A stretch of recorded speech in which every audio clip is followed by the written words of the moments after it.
വീണ്ടും പുതിയൊരു വീഡിയോയിലോട്ടേക്ക് സ്വാഗതം. ഇന്ന് ഞാൻ ഷെയർ ചെയ്യുന്നത് ഇപ്പോഴത്തെ ട്രെൻഡിങ് ആയിട്ടുള്ള ടോർട്ടില്ല റാപ്പിൻ്റെ റെസിപ്പിയാണ്. ഇതിൻ്റെ പേര് പോലെ തന്നെ ഇതിൻ്റെ റാപ്പ് ചെയ്യുന്ന സ്റ്റൈലാണ് ഇതിൻ്റെ ഹൈലൈറ്റ്. ഞാനിവിടെ ബീഫിൻ്റെയും എഗ്ഗിൻ്റെയും 2 ടൈപ്പുള്ള റാപ്പിംഗാണ് കാണിക്കുന്നത്. അപ്പോൾ ഇതെങ്ങനെ തയ്യാറാക്കുന്നത് നോക്കാം. അപ്പോൾ നമുക്കിനി റാപ്പ് ചെയ്തെടുക്കാം. അപ്പോൾ റാപ്പ് ചെയ്യാൻ വേണ്ടി നമ്മൾ സാധാരണ സാൻഡ്വിച്ച് റോൾ ചെയ്യുന്ന ടോർട്ടില്ലാസിലാണ് റാപ്പ് ചെയ്തെടുക്കുക. അപ്പോൾ എൻ്റെ കയ്യിൽ ഇതില്ലാത്തത് കൊണ്ട് ഞാൻ ടോർട്ടില്ല പോലെ മാവ് കുഴച്ചിട്ട് പരത്തി വെച്ചിട്ടുണ്ട്. ഇത് മൈദയും കുറച്ച് മാത്രം വീറ്റ് ഫ്ലോർ, അതായത് ആട്ടപ്പൊടിയും രണ്ടും കൂടി ഒന്ന് മിക്സ് ചെയ്തെടുത്തിട്ടുള്ളതാണ്. എന്നിട്ട് ചപ്പാത്തി പോലെ മാവ് കുഴച്ചിട്ട് പരത്തിയെടുക്കാം. അപ്പോൾ ഞാനിവിടെ 4 എണ്ണം ഇവിടെ റെഡിയാക്കി വെച്ചിട്ടുണ്ട്. ഇനി നമുക്കിത് ചുട്ടെടുക്കണം. ഇത് നമുക്ക് വേണമെങ്കിൽ ചപ്പാത്തിയിലും കുബൂസിലും റാപ്പ് ചെയ്തെടുക്കാം. ഇനി നമുക്കൊരു പാൻ എടുക്കാം. പാൻ നന്നായിട്ട് ചൂടാവുമ്പോൾ നമ്മൾ ഈ പരത്തി വെച്ചിട്ടുള്ള ഇട്ട് കൊടുക്കാം. എന്നിട്ട് നമുക്ക് ചപ്പാത്തി പോലെ തന്നെ തിരിച്ചും മറിച്ച് നമുക്കൊന്ന് ചുട്ടെടുക്കണം. അപ്പോൾ നമ്മളിത് പരത്തുമ്പോൾ ഒന്ന് പ്രത്യേകം ഒന്ന് ശ്രദ്ധിക്കേണ്ട കാര്യം, നമ്മൾ ഈക്വൽ ആയിട്ടൊന്ന് പരത്തണം. അത് മാത്രം ഒന്ന് ശ്രദ്ധിച്ചാൽ മതി. ഇനി നമ്മൾ ചപ്പാത്തി ചുടുന്ന പോലെ തന്നെ നമ്മൾ തിരിച്ചും മറിച്ചിട്ടൊന്ന് ചുട്ടെടുക്കാം. ഇനി 2 ഭാഗം ഇതുപോലെ തന്നെ നമ്മൾ പ്രസ് ചെയ്തിട്ട് ഇതുപോലെ നമ്മൾ ചുട്ടെടുക്കണം. അപ്പോൾ എല്ലാം തന്നെ ചുട്ടെടുത്തിട്ടുണ്ട്. നമുക്കിത് മാറ്റി വെക്കാം. ഇനി എഗ് റാപ്പിന് വേണ്ടിയിട്ടുള്ള മുട്ട എടുക്കാം. ഒരു ബൗളിലോട്ടേക്ക് ഒരു മുട്ട പൊട്ടിച്ചൊഴിക്കാം. 1/4 ടീസ്പൂൺ കുരുമുളക് പൊടി ചേർത്ത് കൊടുക്കാം. ആവശ്യത്തിനുള്ള ഉപ്പ് കൂടി ചേർത്ത് കൊടുക്കാം. എന്നിട്ട് നന്നായിട്ടൊന്ന് ബീറ്റ് ചെയ്തെടുക്കാം. ഇനി നമുക്കൊരു പാൻ എടുക്കാം. പാനിൽ ഒരു ഇത്തിരി ഓയിൽ ഒഴിച്ച് കൊടുക്കുക. എന്നിട്ട് നമ്മുടെ ഒരു മുട്ടയുടെ മിക്സ് അതിലോട്ടേക്ക് ഒഴിച്ചു കൊടുക്കുക. നമ്മൾ സാധാരണ ഓംലേറ്റ് തയ്യാറാക്കാറില്ലേ, അതുപോലെ തന്നെ ഒരു ഓംലേറ്റ് നമുക്ക് തയ്യാറാക്കിയെടുക്കാം.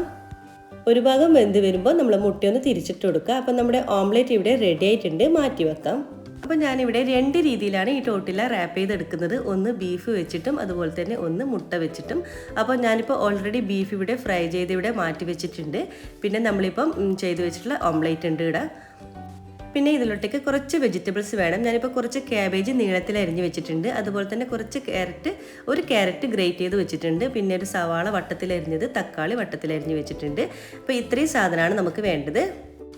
അപ്പോൾ നമുക്ക് ഫസ്റ്റ് ഇതുപോലെ പകുതി സെൻട്രൽ വരെ നമുക്കൊന്ന് കട്ട് ചെയ്തെടുക്കാം.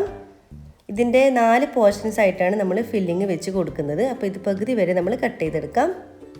അപ്പോൾ 4 പോർഷൻസ് ആയിട്ടാണ് നമ്മളിത് കവർ ചെയ്തെടുക്കുന്നത്. ആദ്യത്തെ പോർഷനിൽ നമുക്ക് കുറച്ച് ടൊമാറ്റോ സോസ് തേച്ച് കൊടുക്കാം. ടൊമാറ്റോ സോസിന് പകരം നിങ്ങൾക്ക് വൈറ്റ് സോസും വെച്ച് കൊടുക്കാം. ഇനി നമ്മുടെ സെക്കൻഡ് പോർഷനിലോട്ടേക്ക് നമുക്ക് ഫ്രൈ ചെയ്ത് വെച്ചിട്ടുള്ള ബീഫ് വെച്ച് കൊടുക്കാം. ഇനി ബീഫിന് പകരം നിങ്ങൾക്ക് ചിക്കൻ ഉണ്ടെങ്കിൽ അതും വെച്ച് കൊടുക്കാം. മൂന്നാമത്തെ പോർഷനിൽ നമുക്ക് നീളത്തിൽ അരിഞ്ഞു വെച്ചിട്ടുള്ള നമ്മുടെ ക്യാബേജ് വെച്ച് കൊടുക്കാം. ഇനി ഇതിൻ്റെ മുകളിലോട്ടേക്ക് ഗ്രേറ്റ് ചെയ്ത് വെച്ചിട്ടുള്ള ക്യാരറ്റ് ചേർത്ത് കൊടുക്കാം. നിങ്ങൾക്ക് ഇഷ്ടമുള്ളത്ര വെച്ച് കൊടുക്കാം. പിന്നെ നമ്മൾ വട്ടത്തിൽ അരിഞ്ഞു വെച്ചിട്ടുള്ള ഉള്ളി വെച്ച് കൊടുക്കാം. പിന്നെ നമ്മൾ വെച്ച് കൊടുക്കുന്നത് തക്കാളി വെച്ച് കൊടുക്കാം. അങ്ങനെ നിങ്ങൾക്ക് ഇഷ്ടമുള്ളത്ര നിങ്ങൾക്ക് വെച്ച് കൊടുക്കാം. പിന്നെ കുക്കുംബറൊക്കെ കയ്യിലുണ്ടെങ്കിൽ അതും വെച്ച് കൊടുക്കാം. 4ാമത്തെ പോർഷനിൽ ചീസ് സ്ലൈഡ്സ് വെച്ച് കൊടുക്കാം. ഈ ചീസ് ഇതിന് പകരം നിങ്ങൾക്ക് ഗ്രേറ്റ് ചെയ്തിട്ടുള്ള മൊസറല്ല ചീസും വെച്ച് കൊടുക്കാം. ഇനി നമുക്ക് റാപ്പ് ചെയ്തെടുക്കാം. ആദ്യം തന്നെ കട്ട് ചെയ്തിട്ടുള്ള പോർഷൻസ് ഇതുപോലെ ഒന്ന് ഫോൾഡ് ചെയ്തെടുക്കാം. എന്നിട്ട് മുകളിലായിട്ട് ഫോൾഡ് ചെയ്ത് റാപ്പ് ചെയ്തെടുക്കണം. ഇപ്പോൾ വീഡിയോയിൽ കാണുന്ന പോലെ ഇതുപോലെ റാപ്പ് ചെയ്തെടുക്കാം. അപ്പോൾ നമ്മുടെ ഒരു ബീഫ് റാപ്പ് ഇവിടെ റെഡി ആയിട്ടുണ്ട്. വളരെ ഈസി അല്ലേ? ഇനി ഇതുപോലെ നമുക്ക് എഗ് റാപ്പ് കൂടി ഞാൻ ചെയ്ത് കാണിക്കാം. അപ്പം നമ്മൾ നേരത്തെ കാണിച്ചിട്ടുള്ള സെയിം മെത്തേഡിൽ തന്നെയാണ് ഇത് ഉണ്ടാക്കുന്നത്. ബീഫ് വെച്ച സ്ഥാനത്ത് നമ്മൾ മുട്ട ഓംലേറ്റ് വെക്കുന്നു, അത്രേ ഉള്ളൂ.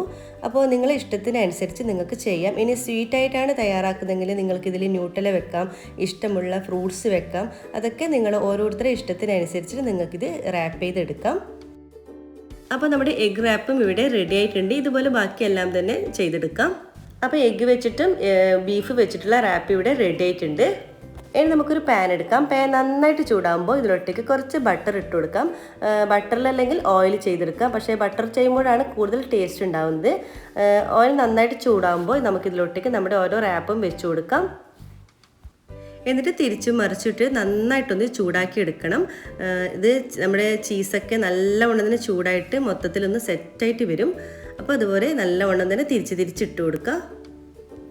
അപ്പോൾ 2 ഭാഗവും നല്ല മുരിഞ്ഞ് വരുമ്പോൾ നമുക്കിതൊരു പ്ലേറ്റിലോട്ടേക്ക് മാറ്റാം. കണ്ടില്ലേ, നല്ല ചീസൊക്കെ നല്ല മെൽറ്റായിട്ട് വന്നിട്ടുണ്ട്. അപ്പോൾ 2 നമുക്ക് മാറ്റാം. ഇതുപോലെ തന്നെ നമുക്ക് എഗ്ഗ് വെച്ചിട്ടുള്ള റാപ്പും ഇതുപോലെ തന്നെ ചുട്ടെടുക്കാം. അപ്പോൾ നമ്മൾ ട്രെൻഡിങ് ആയിട്ടുള്ള ടോർട്ടില്ല റാപ്പ് ഇവിടെ എല്ലാം തന്നെ റെഡി ആയിട്ടുണ്ട്. നല്ല ടേസ്റ്റാണ് കേട്ടോ ഇത്. ഞാൻ ആദ്യം പറഞ്ഞതുപോലെ ഇതിൻ്റെ റാപ്പിംഗ് സ്റ്റൈലാണ് ഇതിൻ്റെ ഹൈലൈറ്റ്. പിന്നെ ബീഫ് വെച്ചിട്ടുള്ള റാപ്പിംഗ് നല്ല ടേസ്റ്റ് ഉണ്ടായിരുന്നു കേട്ടോ. അപ്പോൾ നിങ്ങൾക്ക് ഇഷ്ടമുള്ള രീതിയിലൊക്കെ ട്രൈ ചെയ്ത് നോക്കാം. നിങ്ങൾക്ക് എല്ലാവർക്കും ഇഷ്ടമായി എന്ന് കരുതുന്നു. ഇഷ്ടമായാൽ ലൈക്ക് ചെയ്യാനും ഷെയർ ചെയ്യാനും കമൻറ്റ് ചെയ്യാനും മറക്കരുത്. സബ്സ്ക്രൈബ് ചെയ്യാതെ കാണുന്നതാണെങ്കിൽ പ്ലീസ് ദയവായി ഒന്ന് സബ്സ്ക്രൈബ് ചെയ്യണേ. ഇൻഷാ അല്ലാഹ് വീണ്ടും മറ്റൊരു നല്ലൊരു വീഡിയോയുടെ വീണ്ടും കാണാം. അതുവരേക്കും എല്ലാവർക്കും ഒരിക്കൽ കൂടി താങ്ക് യു.